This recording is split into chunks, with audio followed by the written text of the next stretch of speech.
बिस्मिल्लाहिर्रहमानिर्रहीम।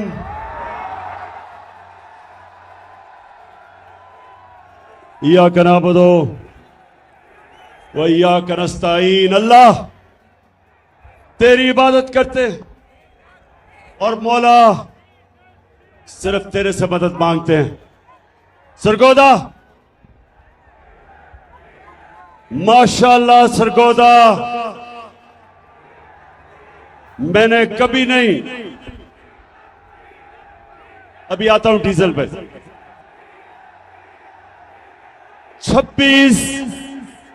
26 साल की सियासत में मैंने कभी नहीं सोचा था कि सरगोदा में इतनी तादाद में इतने ज्यादा लोग मेरे जलसे पे आएंगे।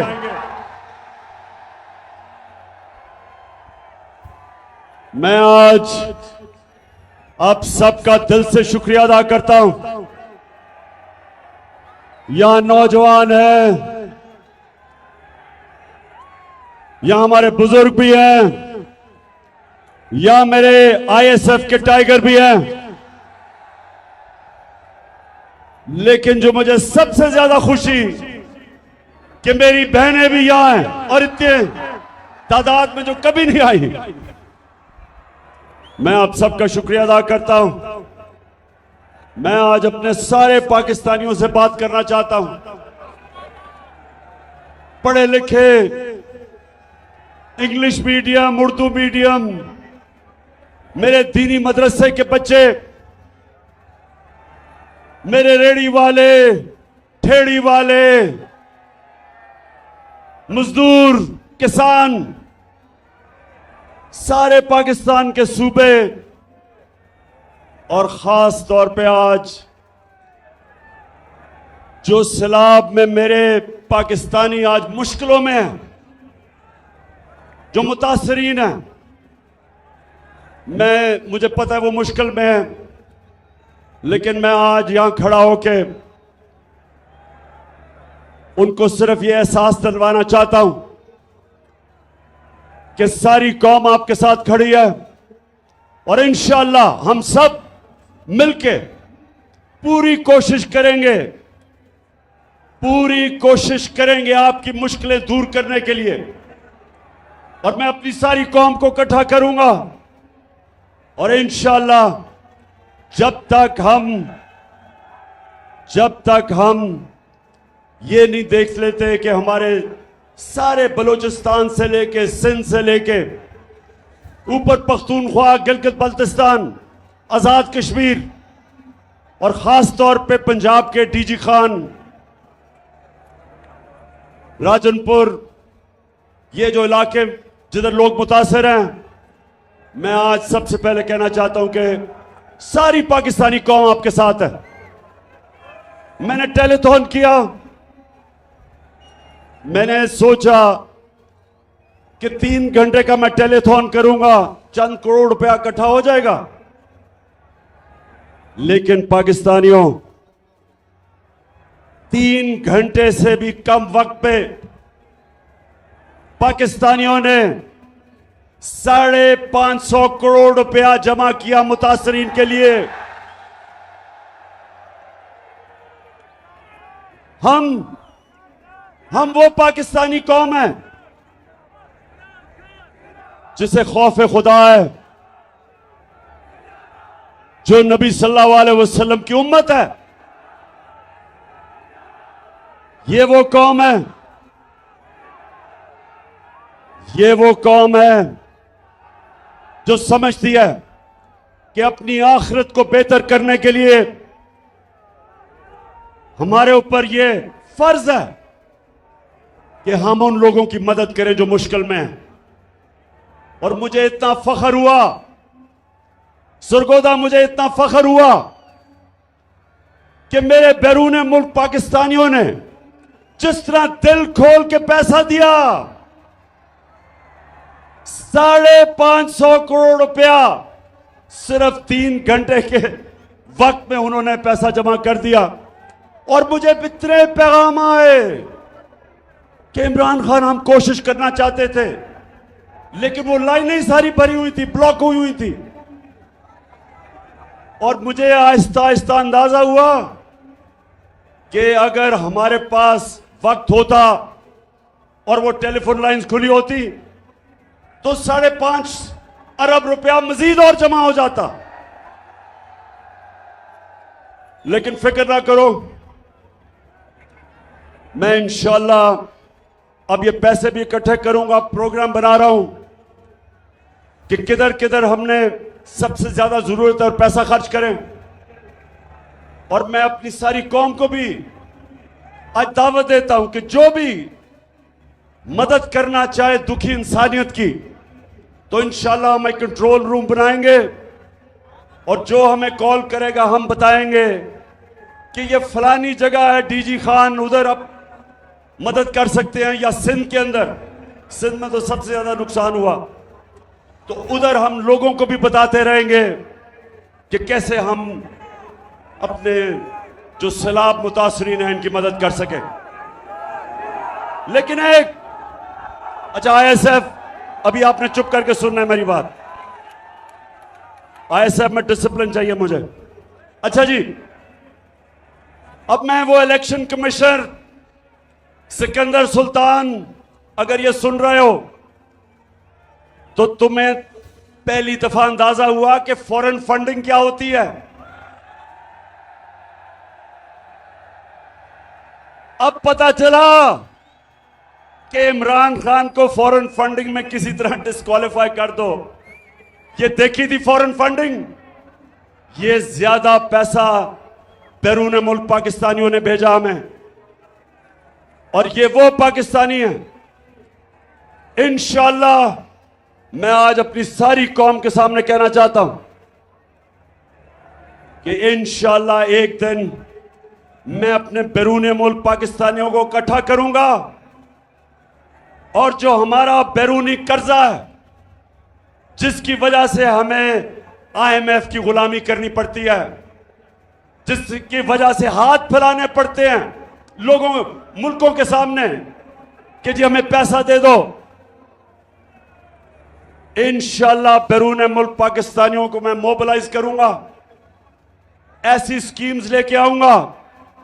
ये मेरा ईमान है कि हम ये जो इस मुल्क के लुटेरों ने कर्जा चढ़ाया हमारे मुल्क में, मुल्क को लूट लूट के पैसा बाहर ले गए, और जो हमारे ऊपर ये कर्जे का बोझ, जिसकी वजह से हमारी इज्जत जाती है जब हम लोगों के सामने, मुल्कों के सामने हाथ फैलाते हैं, ये बैरून मुल्क पाकिस्तानी इंशाअल्लाह हमारी मदद करेंगे कर्जा उतारने के लिए, और इस कौम को अपने पैर पे खड़ा करके एक खुददार कौम बनने के लिए।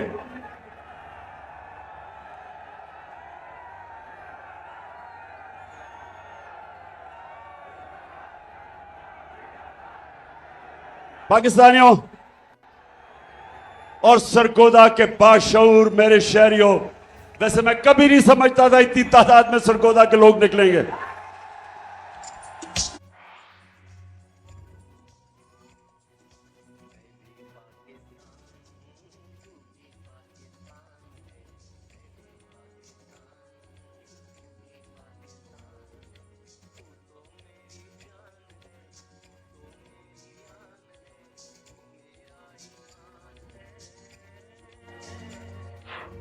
अच्छा सरगोदा,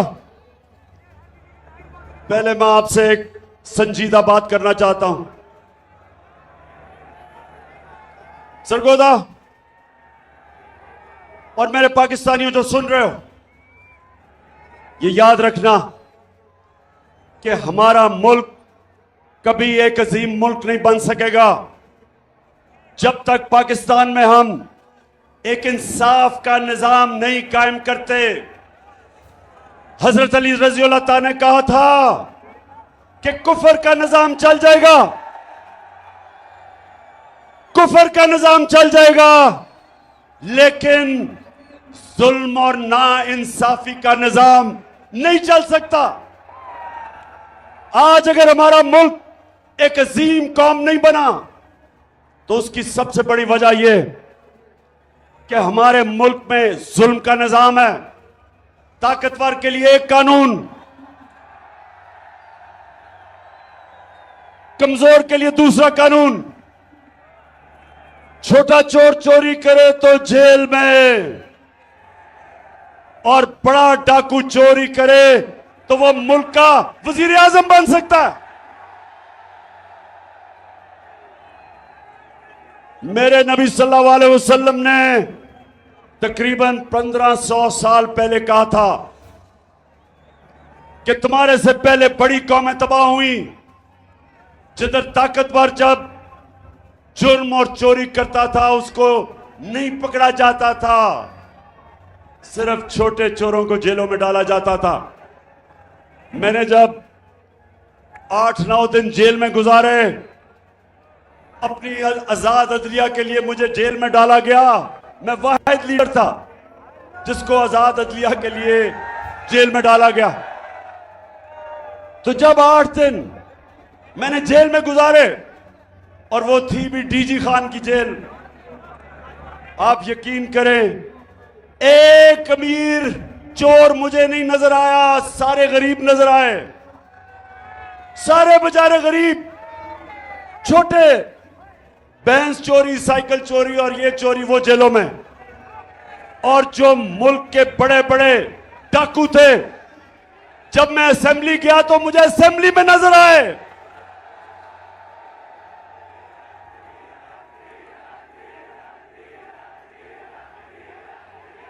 बिल्कुल ठीक कह रहे हो। उन लुटेरों में से एक एक डीजल भी था।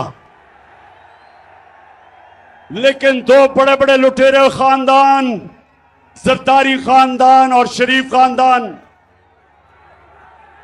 ये सारे आपको आज जो ऊपर बैठे हुए हैं, बैरूनी साजिश के तहत हमारे ऊपर मुसल्लत किए गए, ये जो लुटेरे बैठे हुए हैं, सरगोदा मैं सारी अपनी कौम को आज तैयार कर रहा हूं कि हकीकी आजादी की तहरीक में सब शामिल हो। क्योंकि जब तक ये चोर ऊपर बैठे रहेंगे, इस मुल्क का कोई मुस्तकबिल नहीं है। तो मेरे क्या फिर से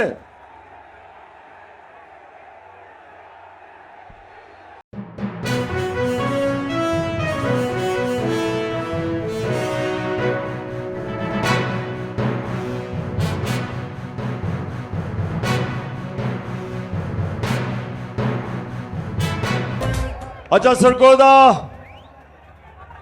बैरूनी साजिश हुई, अमेरिका को अपने गुलाम चाहिए थे, चेरी ब्लॉसम जूते पॉलिश करने वाला हाजिर हो गया, साथ डीजल तो पहले ही तैयार बैठा था, और उसके बाद जो इस वक्त इस मुल्क की सबसे बड़ी बीमारी जरदारी की पता क्या बीमारी है? जरदारी की बीमारी यह है कि वो जब नोट देखता है ना, वो पैसे देखता है, उसका जिस्म, उसकी कांपें टांगनी शुरू हो जाती है, उसकी मूछें ऊपर नीचे जानी शुरू हो जाती है। उसको बीमारी है। उसको यकीन, मैं आपको यकीन बनाऊं, उसको पता भी नहीं कि 30 साल में उसने कितना पैसा चोरी किया पाकिस्तान का और मुल्क से बाहर ले गया। लेकिन अभी भी बीमारी है, चला जाता नहीं है, लेकिन पैसे के पीछे अभी भी जान देने के लिए तैयार है। तो ये तीनों इकट्ठे हो गए, मिल गए। इनके साथ और साजिशी बैठे हुए थे पाकिस्तान में, बैरूनी साजिश। इन चोरों को हमारे ऊपर मुसल्लत किया गया और इन्होंने कहा कि अब इमरान खान की सियासत खत्म, अब ये फिर से हम इनके बच्चों की नीचे हम इनकी गुलामी करेंगे। लेकिन कुरान में अल्लाह कहता, एक प्लान इंसान बनाता है और एक प्लान अल्लाह बनाता है। और कामयाब सिर्फ एक प्लान होता है अल्लाह का। अल्लाह का प्लान ही कुछ और था। अल्लाह ने लोगों के दिल मोड़े। कौम जिस तरह अब निकल रही है, लोग तो यहां मिठाइयां बांटते थे जब गवर्नमेंट जाती थी, तो जिन्होंने साजिश की थी वो हक्के बक्के रह गए। कौम सड़कों पे आ गई, खुद निकलना शुरू हो गए। नौजवान तो पहले ही तैयार थे, लेकिन पाकिस्तान की पहली दफा आजादी के बाद पहली दफा हमारी ख्वातीन भी इस तहरीक में शिरकत किया उन्होंने, बल्कि स्कूल के बच्चे भी शिरकत कर रहे हैं। तो उसके बाद इन्होंने जुल्म किया हमारे पे। 25 मई को इन्होंने हमारे पे जुल्म किया। इन्होंने पुलिस और रेंजर्स ने फैमिलीज के ऊपर, ख्वातीन के ऊपर इन्होंने जिस तरह की शेलिंग की, खौफ फैलाया, FIRs काटी मेरे ऊपर। मैं तो भूल ही गया हूं कितनी FIR है, कोई 17 तो कट चुकी है। इन्होंने समझा कि अब ये डर के बैठ जाएंगे। इनको बताया गया कि ये तो जी मम्मी डैडी हैं, ये तो खड़े ही नहीं हो सकते। तो पहला झटका पड़ा इनको जब 17 जुलाई को पंजाब का इलेक्शन आया, बाय इलेक्शन। हर हरबा इस्तेमाल किया। इलेक्शन कमीशन ने पूरा जोर लगाया, धांधली के रिकॉर्ड तोड़े, पुलिस का इस्तेमाल किया।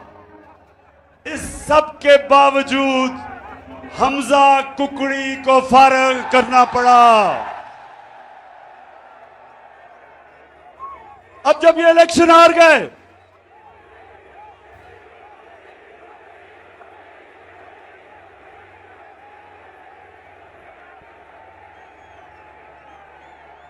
अच्छा अब सुने जरा, इलेक्शन हार गए, कैंपेन टांगनी शुरू हो गई, खौफ आना शुरू हो गया कि अगर इलेक्शन करवाएंगे तो फिर क्या होगा। 2/3 अक्सरियत इनके सामने आनी शुरू हो गई। इन्होंने फिर एक और प्लान बनाया। सरगोदा पता क्या प्लान बनाया? किसी तरह इमरान खान को फारग किया जाए, किसी तरह इसको इलेक्शन से टेक्निकली नॉकआउट किया जाए। क्योंकि इनको ये तो समझ आ गई कि इलेक्शन के अंदर तो इनसे जो होगा वो पंजाब के बाय इलेक्शन से भी बुरा होगा। तो तब साजिशें दूसरी शुरू हुई। पहली साजिश थी हुकूमत कराने की, दूसरी साजिश शुरू हो गई कि इमरान खान को रास्ते से हटाया जाए। एक ये भी मंसूबा बना, बंद कमरों में फैसला हुआ, बंद कमरे में, कि इमरान खान को मुकम्मल तौर पे साइड पे कर दिया जाए। अल्लाह का करम है, मुझे पता चल गया।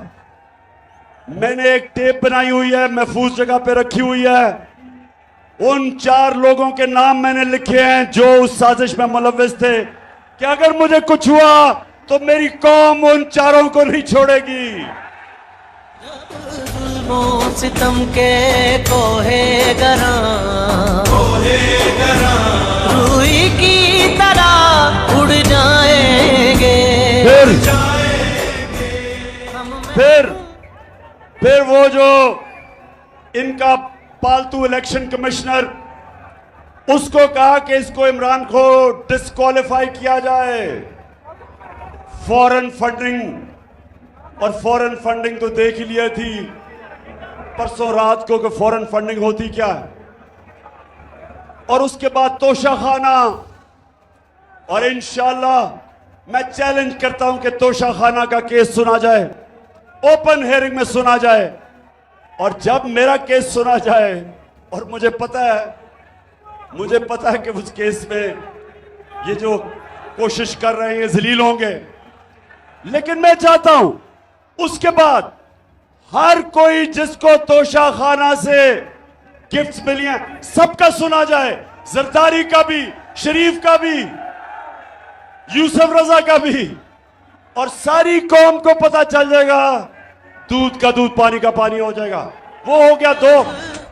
फिर काबे से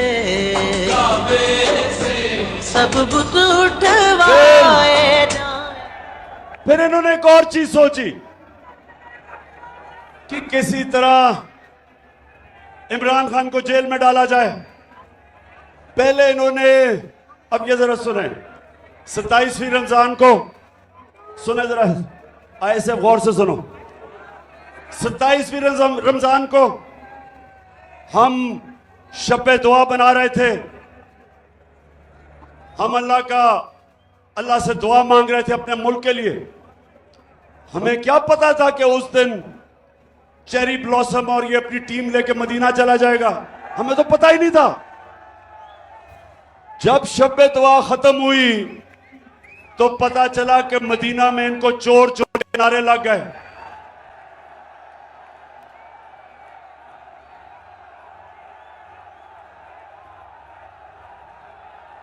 अब मदीना में इनको चोर के नारे लगते हैं और FIR इमरान खान पे कट जाती है तौहीन मजहब पे, और मेरे पे और हमारे कई लीडर्स पे छप तौहीन मजहब की FIR कट जाती है। मदीना में नारे कोई लगाता है, FIR हमारे पे कट जाती है। फिर सुने, फिर क्या होता है।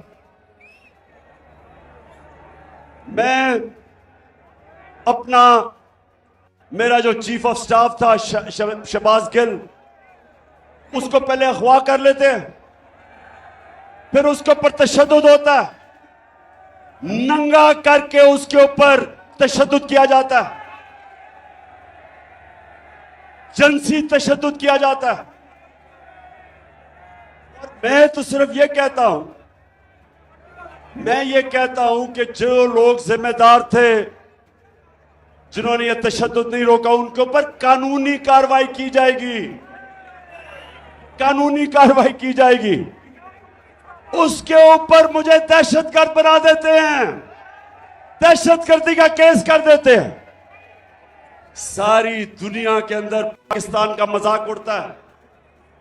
कभी मैं दुनिया के अखबारों में फ्रंट पेज पे नहीं आया। ये जो मेरे ऊपर दहशतगर्दी का FIR काटते हैं और मुझे पकड़ने भी आ रहे थे, सिर्फ एक वजह से कि किसी तरह इमरान खान को रास्ते से हटाया जाए, दहशतगर्द बना दिया। वो शहबाज गिल का किसी ने नहीं पूछा कि कौन सी दुनिया का महजब माशरा इजाजत देता है कस्टोडियल टॉर्चर को। उस बेचारे कैसे जो करते हैं, उसका जो ज़हनी दबाव उस पर पड़ता है। तस्वीरें उसकी चल रही हैं सोशल मीडिया पे, जो जुल्म किया जाता है उससे। और यही नहीं रुकता, एक सहाफी जमील फारूकी, उसको भी पकड़ के उठा लिया जाता है, उसको भी नंगा किया जाता है, उस पर भी तशद्दुद किया जाता है। और फिर हमारा सिंध का ऑपोजिशन लीडर हलीम आदिल शेख, उसके ऊपर 27 FIR काटी जाती हैं।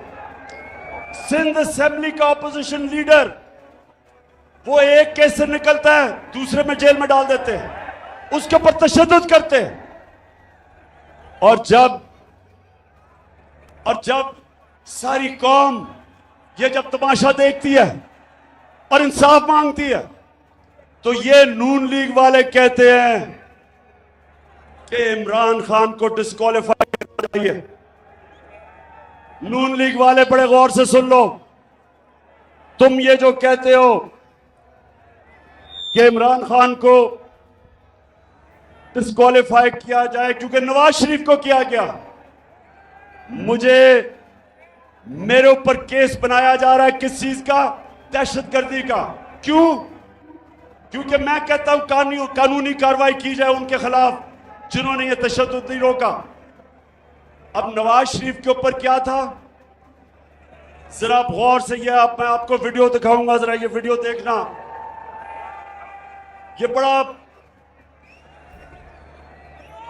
ये वो वीडियो देखेंगे आराम, एक अपनी आप रोको। ये जो वीडियो मैं ताकि देख आप खुद अपनी आंखों से देखें कि इस मुल्क से हो क्या रहा है। नवाज शरीफ 3 दफा मुल्क का प्राइम मिनिस्टर था, 3 दफा। उसका 4 महंगे तरीन लंदन के अंदर अरबों रुपए के ये महल खरीद लेता है, लंदन के सबसे महंगे इलाके में। तो मैं जब पूछता हूं इनसे आज से 10 साल पहले कि जनाब ये किधर से पैसा आया महलों का, तो ये जरा आप सुने, ये आज से 10 साल पहले की गुफ्तगू है, सुने जरा ये।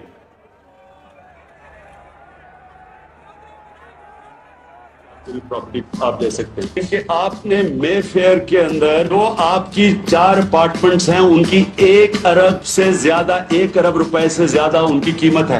अब 4.5 अरब तक पहुंच गई है उनकी कीमत। आपने अपनी जो टैक्स में टोटल आमदनी बताई है 94 में 1.5 लाख रुपए है। मुझे ये बताएं कि आपने अरबों रुपए की मेफेयर में प्रॉपर्टी खरीदी कैसे? एक मिनट, अब ये 10 साल पहले था, ये 10 साल पहले था। अब इसके जवाब में शहबाज शरीफ चेरी ब्लॉसम का बेटा, अब ये सुने, ये सलमान शहबाज क्या कह रहे हैं, जरा ये सुने आप। बात ये कि जिन अरबों रुपए की मेफेयर की प्रॉपर्टीज की ये बात कर रहे हैं, ये तो पहले पता नहीं है। बताएं कौन सी प्रॉपर्टीज है, लाएं, दिखाएं, उसका कोई प्रूफ लाएं। बात ये है कि सुन लिया, कहता किधर है ये प्रॉपर्टीज, लगाएं, बताएं, सबूत दें। अब ये जरा मरियम बीबी जिनको सच बोलने में बड़ा मुश्किल पड़ती है, ये जरा ये सुन लें। इस तरह मुझे लगा कि आप लोगों को बेवकूफ नहीं बना सकते। मेरी सेंट्रल लंदन में प्रॉपर्टीज तो दूर की बात है, मेरी पाकिस्तान में भी कोई प्रॉपर्टी नहीं है। मैं अपने वालिद के साथ है और मुझे समझ नहीं आई कि मेरी और मेरी वालदा की और बहन भाइयों की प्रॉपर्टीज ये कहाँ से निकाल के ले आए हैं। मेरे नाम पाकिस्तान में कोई प्रॉपर्टी नहीं है, ये तो इंग्लैंड की बात है। हाय अल्लाह, कोई प्रॉपर्टी किधर से आएगी? मुझे तो एहसास प्रोग्राम में डाल दो, मेरे पास तो है ही कुछ नहीं। मरियम बीवी, वैसे मैं ये बताऊं, जितने सीधे मुंह से आप झूठ बोलती है मैंने कभी किसी को नहीं सुना। अच्छा जी, आप जरा अब ये सुन लिया आपने। अब ये थी चीजें आज से 8 साल पहले, ये जब कोई प्रॉपर्टी नहीं है। अब इनको नहीं पता कि अल्लाह अल हक है, सच का खुदा है, उसका वादा है कि कोई दुनिया में नहीं जाएगा जब तक सच सामने नहीं आता। तो अब जरा ये देखें कि पीछे हुआ क्या। नवाज शरीफ, मरियम नवाज, हसन नवाज और हुसैन नवाज के बैरून मुल्क खुफिया असासों का इंकशाफ। पनामा लीक्स ने बैरून मुल्क खुफिया दौलत का भांडा फोड़ दिया।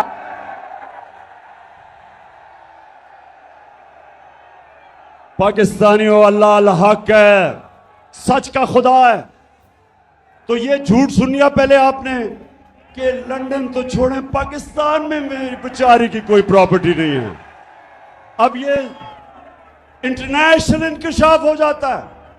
बड़े बड़े दुनिया में सियासतदान पकड़े जाते हैं जिन्होंने अपने मुल्क से पैसा लूट के बाहर रखा हुआ था, वो पकड़ा जाता है। अच्छा, अब जब ये पकड़ा जाता है तो मरियम बीबी के भाई साहब अल्हम्दुलिल्लाह क्या कहते हैं?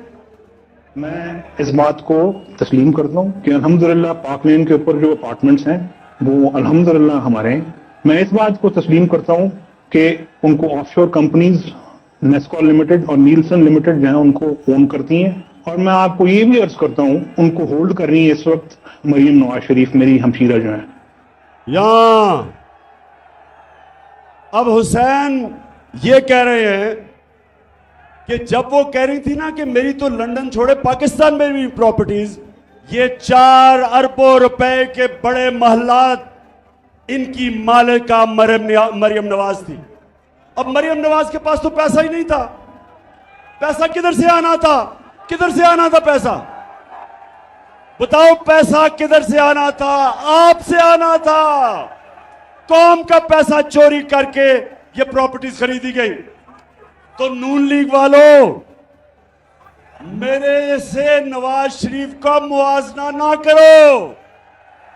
मैंने 20 साल बाहर कमाई की, सारा पैसा सब कुछ बेच के, सारा मेरा पैसा जीना मरना पाकिस्तान में है।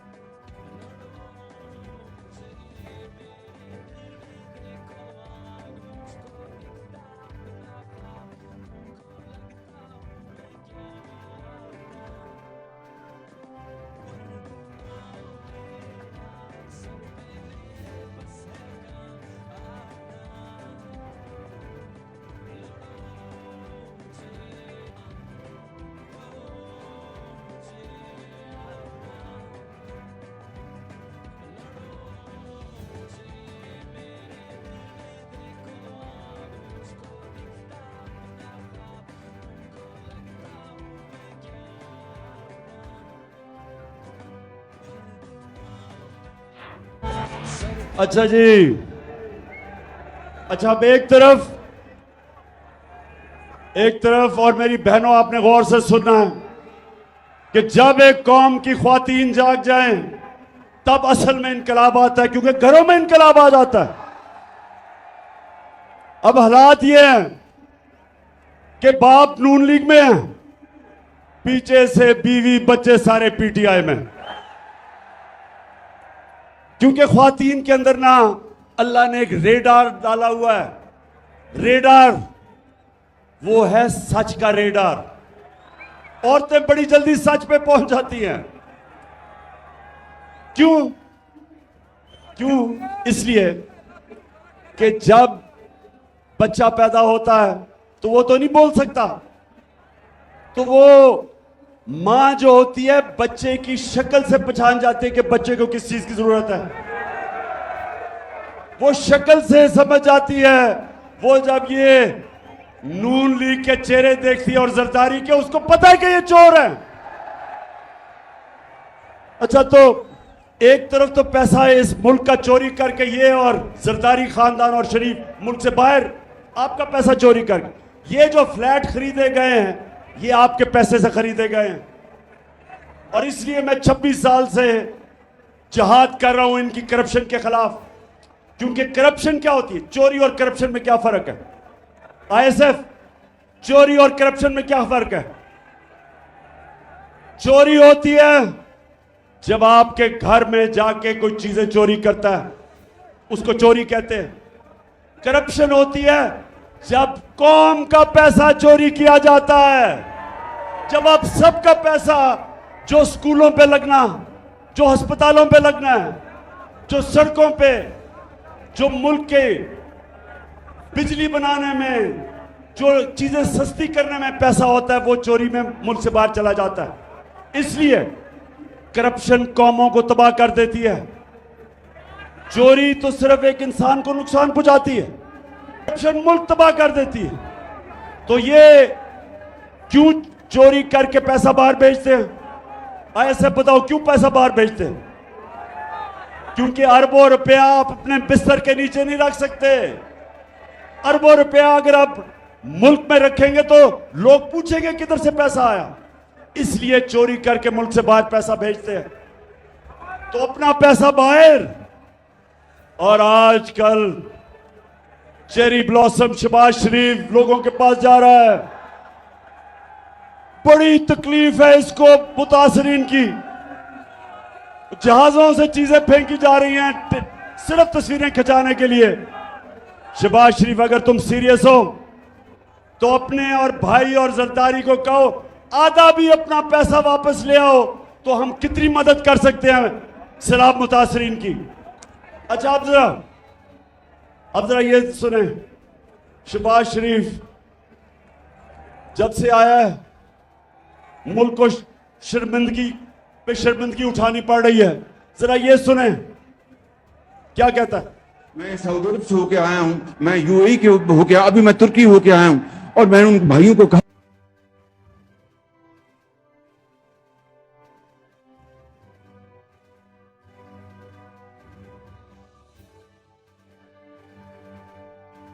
कि आप हमारे बड़े अजीम भाई हैं, हमेशा आपने हमारी मदद की।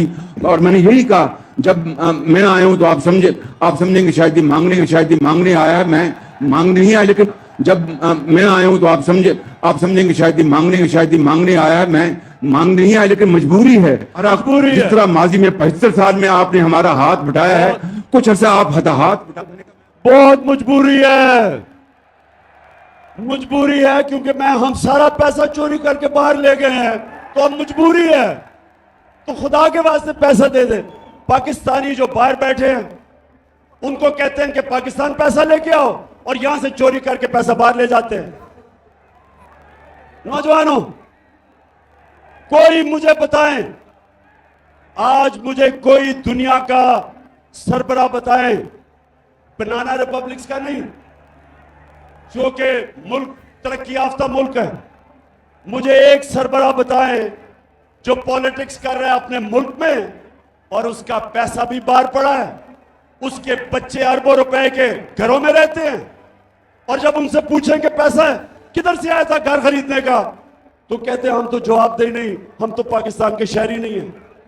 इनको हमारे पे मुसल्लत किया गया, इसलिए मैं आपके पास आया हूं कि पाकिस्तानी कौम, आपने मेरे साथ खड़ा होना है, और हमने हकीकी आजादी इन लोगों से छीननी है।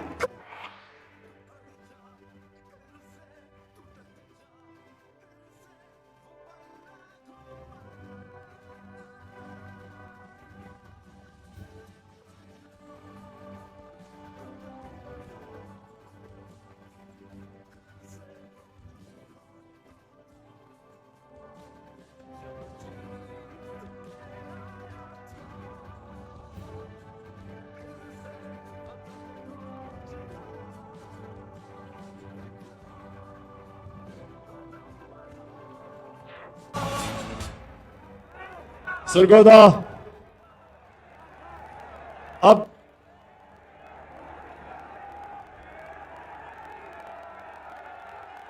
डीजल, अच्छा मैं अब डीजल पे आने लगा हूं।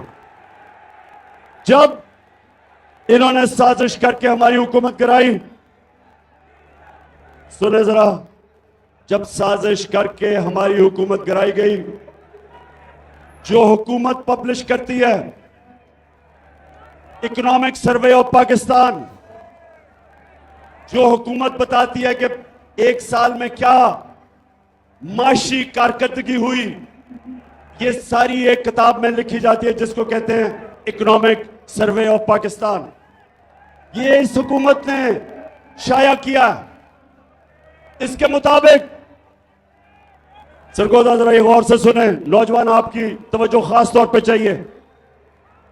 ये कहते हैं इसके मुताबिक कि पिछले 2 साल में, जो हमारे 2 आखिरी साल थे, पाकिस्तान की जो माशी तरक्की थी, तीसरे साल में 5.6%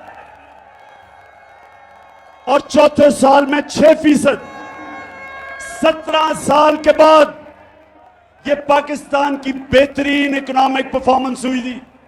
हमारी माशी कारकर्दगी 16 साल के बाद हुई इस सतह पे। कोरोना के बावजूद, जिसने सारी दुनिया में तबाही मचाई, हमारी एक्सपोर्ट्स, जिससे मुल्क में असल तौर पे दौलत में इजाफा होता है, वो रिकॉर्ड पे थी। बैरून मुल्क पाकिस्तानियों ने जो रेमिटेंसेस भेजी, वो रिकॉर्ड थी। हमारी जो टैक्स कलेक्शन, जो हम आपके ऊपर खर्च कर सकते थे, वो रिकॉर्ड थी। हमारी 4 फसलें 2 साल रिकॉर्ड पैदावार हुई।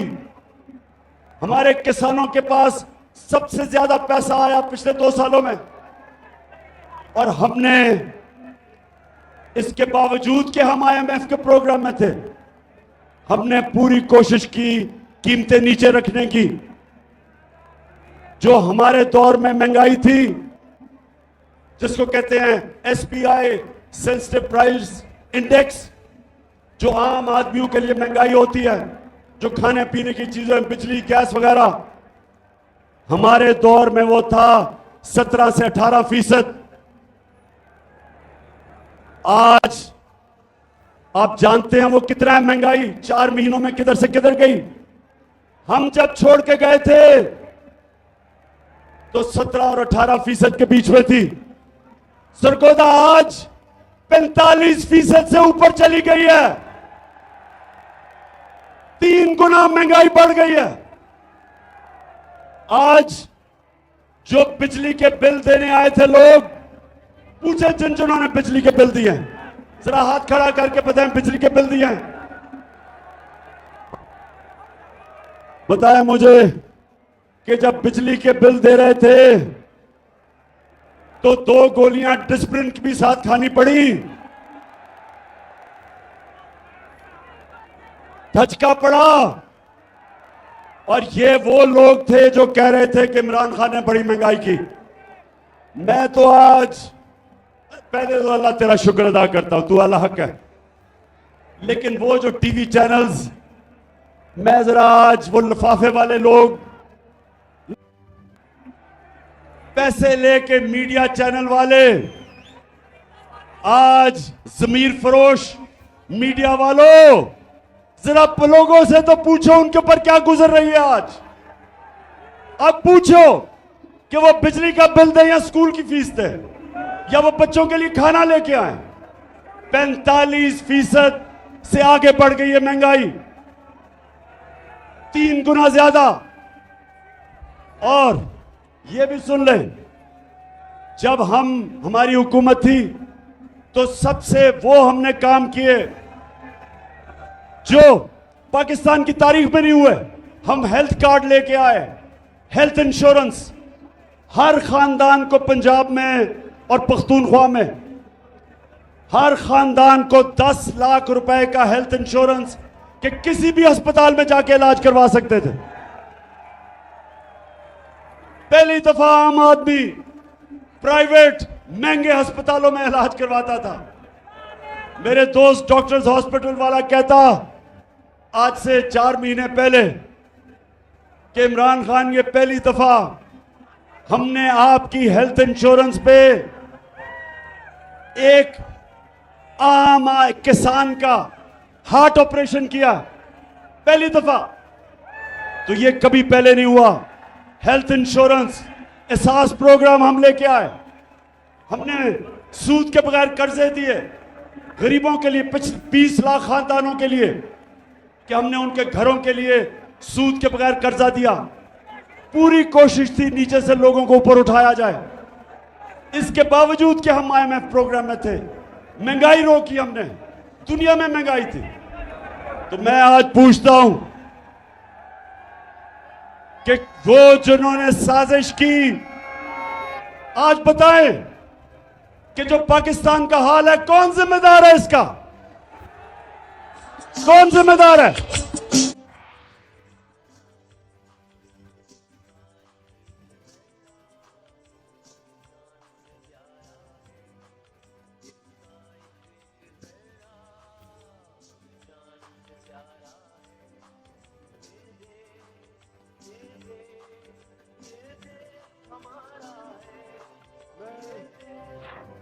मैं आज ये सवाल पूछता हूं, मैं पाकिस्तानी होते हुए सवाल पूछता हूं कि जब हमारा मुल्क सही रास्ते पर लगा हुआ था, तरक्की की तरफ जा रहा था, जो क्रेडिट रेटिंग थी पाकिस्तान की, मूडीज की, फिच की, सेटिस्फैक्टरी थी, कौन सी क़यामत आई थी कि हमारी गवर्नमेंट गिरा के और इन चोरों को ऊपर मुसल्लत करो? कौन जिम्मेदार है इसका? और बजाय आज कल के दिनों में कि ये सोचो कि ये मुल्क को तबाही की तरफ लेके जा रहे हैं। इस वक्त माइशत नीचे जा रही है, फैक्ट्रियां बंद हो रही हैं, एक्सपोर्ट्स कम हो रही हैं, बैरून मुल्क पाकिस्तानी कम रेमिटेंसेस भेज रहे हैं। आज मैं पूछता हूं कि जिस तरफ ये मुल्क को लेके जा रहे हैं, क्या किसी को फिक्र नहीं अपने मुल्क की, जिनके पास ताकत है फैसला करने की, इसको मुल्क को इस दलदल में से निकालने की? सिर्फ एक रास्ता है, साफ और शफाफ इलेक्शन करवाओ, उसके अलावा कोई दूसरा रास्ता नहीं है। और मैं आज ये भी कहना चाहता हूं कि जिस तरह मुझे दीवार से लगाया जा रहा है, कभी दहशतगर्दी के केस और कभी तौहीन मजहब के केस और कभी किस किस्म की एफआईआर मेरे लोगों के ऊपर किया जा रहा है, हलीम आदिल को जो जुल्म किया जा रहा है, ये जरदारी डाकू जो उसके ऊपर जुल्म कर रहा है सिंध में, अपोजिशन कोई मीडिया उसको दिखाए ना, सिर्फ एक वजह से सारे केसेस किए जा रहे हैं, एक वजह से कि किसी तरह इमरान खान को रास्ते से हटा के और इन चोरों को इलेक्शन जिताया जाए। तो मैं पाकिस्तानियों, आखिर में मेरी आप जरा बात सुने। देखें, 20 साल मेरी जिंदगी खेलों की ग्राउंड पे गुजरी। 20 साल, शायद ही कोई इतनी देर इंटरनेशनल क्रिकेट खेला हो। 10 साल मैं कप्तान था, और कप्तान इतनी देर क्रिकेट खेल के मुझे मैच के दौरान पता चल जाता था कि कब अब जो मुखालिफ है वो मैच हार गया। मैच के दौरान मैं समझ जाता था, एक वक्त आ जाता था कि मुझे ये एहसास हो जाता था कि अब ये जो मर्जी भी मेरा मुखालिफ करे, अब ये नहीं जीत सकता। ये सारी ऑपोजिशन, ये जो गवर्नमेंट में बैठे हुए हैं चोर, मैं आज इनको पैगाम दे रहा हूं कि वो टाइम आ गया कि जो मर्जी हरबा आप इस्तेमाल कर ले, अब ये मैच नहीं जीत सकते आप।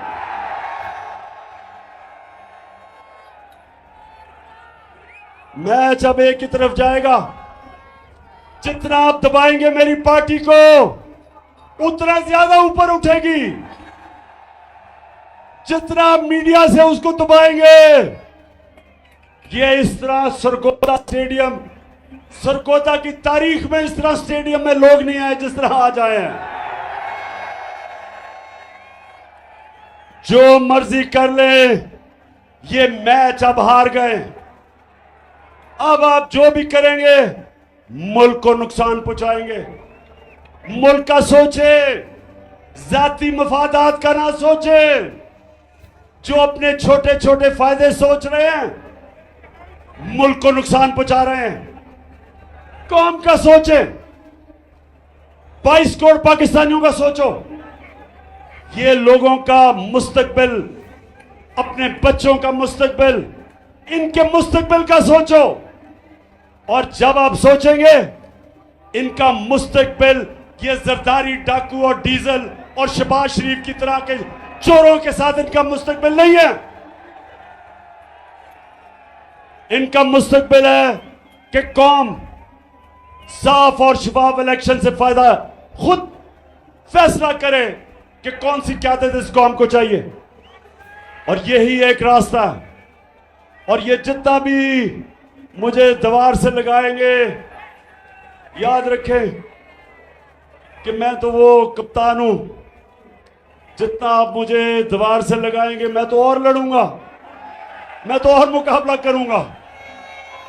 और ये ही ना हो जाए कि मुझे इतना आप दीवार से लगाएं कि मैं सारी कौम के सामने उन सारी लोगों की शक्लें रख दूं जिन्होंने अपने मफादात के लिए इस मुल्क को इस मुश्किल में डाला है। मुझे उधर तक न धकेलो। 4 महीने से मैं सब्र कर रहा हूं। मैं अपने मुल्क के लिए सब्र कर रहा हूं। मेरे लिए इस वक्त कौम मेरे साथ खड़ी है।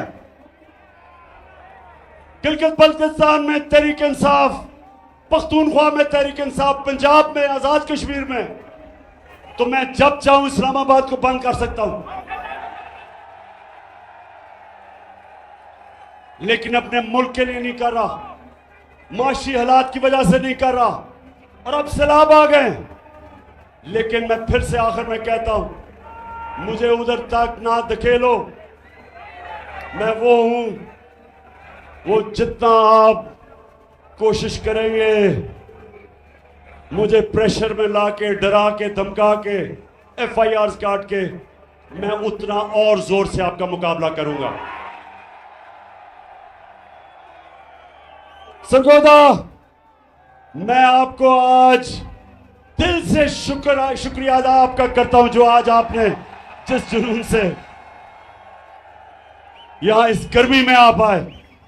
मैं अपनी सारी सरगोदा की टीम, आमिर क्यानी प्रेसिडेंट यहां के, और जितने मेरे MPs, मेरी टीम, मैं आज आप सबको मुबारक देता हूं जबरदस्त जलसे की। पाकिस्तान जिंदाबाद।